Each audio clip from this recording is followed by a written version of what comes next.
कौशल जी, गुरुदेव आपको कोटि कोटि प्रणाम।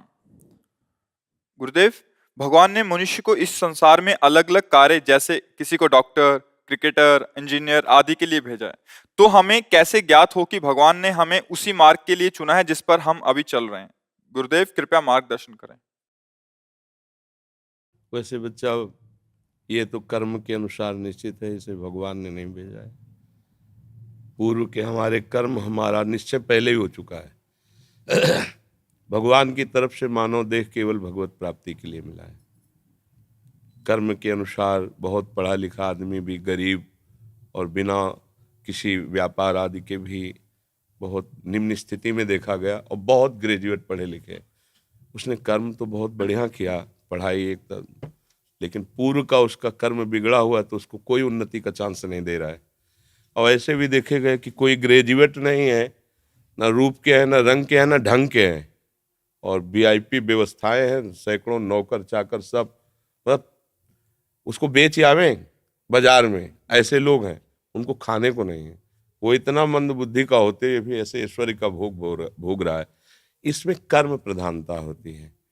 मनुष्य को भगवान ने भेजा है केवल केवल भजन करके भगवान की प्राप्ति कर ले। ये कर्म साइड है, मुख्य है उद्देश्य भगवत तत्व का ज्ञान हो जाना, भगवत प्राप्ति हो जाना। बस इस बात को संसारिक जन नहीं जानते।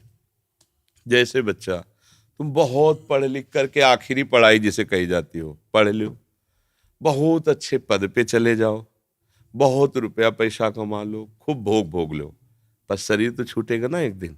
ये पता है ना तुम्हें? शरीर छूटेगा ना।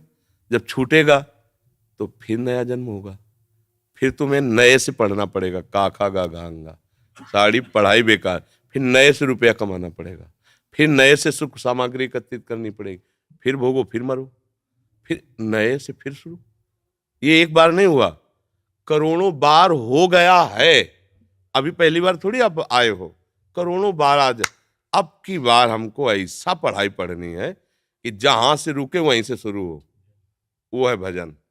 100 बार राधा राधा बोला है और शरीर छूट जाएगा, तो 99 पॉइंट से नहीं चलोगे, फिर 100 के ऊपर 1 2 3 100 प्लस, नीचे नहीं उतरना पड़ेगा।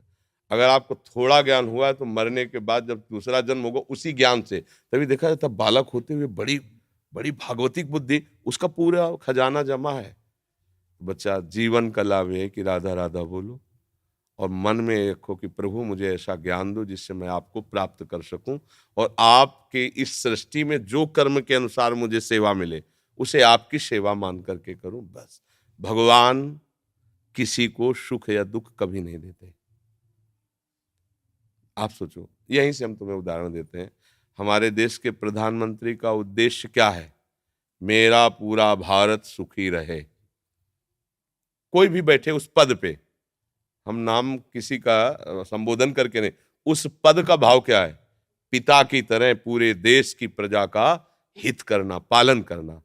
अब उसी उसी पद से बनाए हुए कानून में फांसी की भी सजा है,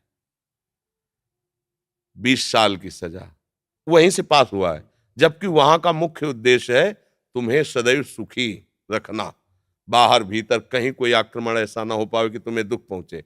पर तुमने ऐसे कर्म कर दिए कि संविधान आपको बख्शेगा नहीं। समझ गए ना? ऐसे ही हमारे भगवान कभी किसी को, वो तो नॉर्मल उदाहरण, कहाँ एक प्रकृति के अंश शरीर में फंसा हुआ जीव कोई भी हो, और कहाँ समस्त प्रकृति का ईश्वर परमात्मा। ये कृति है, उसकी रचना है। कोई भी रचना होती तो रचनाकार तो होता ही ना, इसको कहते हैं कृति, प्रकृति। तो इसका रचनाकार ईश्वर, वो इतना दयालु है, इतना दयालु है कि वो किसी को भी कष्ट नहीं दे सकते कभी भी। अब हम ऐसे कर्म कर बैठते हैं कि संविधान लागू हो जाता है। जैसे भारत का कानून संविधान है, आप अभी कुछ गलत कार्य करो तो आपको दंड मिलेगा। अगर आप 18 के नीचे हो तो दूसरा हिसाब है, ऊपर हो तो उसका दूसरा हिसाब किताब है।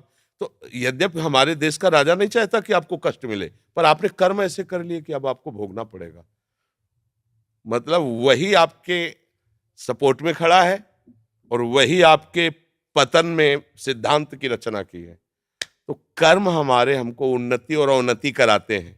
लेकिन उन्नति और अवनति में समान भाव ये भजन दिलाता है, ये कर्म नहीं दिलाता। भजन, अगर आप भगवत भाव में हो तो आपके अंदर सुख दुखे समय कृत्वा लाभा लाभो जया जयो, जय और पराजय में, सुख और दुख में, लाभ और हानि में समान भाव रहेगा, ये स्थिति आ जाएगी।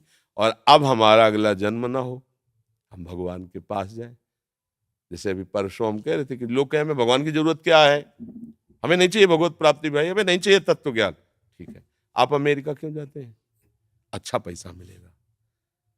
अमेरिका से पास हुआ है, ये हमारे पास बहुत बड़ी सर्टिफिकेट है, और हमारा जीवन सुखमय रहे ना, तो हम अपने माता पिता अपने देश को छोड़कर दूसरे देश में किस लिए जाते हैं? सुख के लिए। तो हम ऐसे देश का परिचय दे रहे हैं जहां दुख का प्रवेश ही नहीं है, मृत्यु का प्रवेश नहीं है, अशांति नहीं है। वो लोग कितना सुख होगा जब मरने का भय नहीं। अभी आप कुछ भी करो, मरने का भय लगा है, सुंदर सुंदर सब कुछ मिला है, लेकिन सब छूट जाएगा, हम मर जाएंगे। चाहे जितना घी पिए मर जाएंगे, चाहे जितना बैंक बैलेंस में मर जाएंगे, चाहे जितनी सुंदर पत्नी हो, पति हो, पुत्र, सब छूट जाएगा। धोखे का खेल है कि नहीं? ऐसा एक देश है भगवान का धाम, जहाँ प्रियाजू लालजू विराजमान, वहां न मरना है, न बिछुड़ना है, न कमाया है, न परिवर्तन है, चिदानंद धाम। तो भैया सुख के लिए जैसे हम विदेश जाने की तैयारी करते हैं, ऐसे महासुख के लिए हम निकुंज देश जाने की तैयारी करें। वृंदावन धाम चिदानंद, भाई रामोपासक है अवध धाम साकेतपुरी, शिव उपासक है कैलाश धाम। भगवान अपने धाम में बुलाकर जीव को कृतकृत्य कर देते हैं। इसलिए बच्चा पढ़ो लिखो, कर्म के अनुसार जो उन्नति अवनति मिले उसमें समान भाव रखते हुए नाम जप करो तो जीवन का लाभ मिल जाएगा। अभी बच्चे हो, शायद हमारी बात ना समझ पा रहे हो, कुछ तो समझ में आती होगी जी।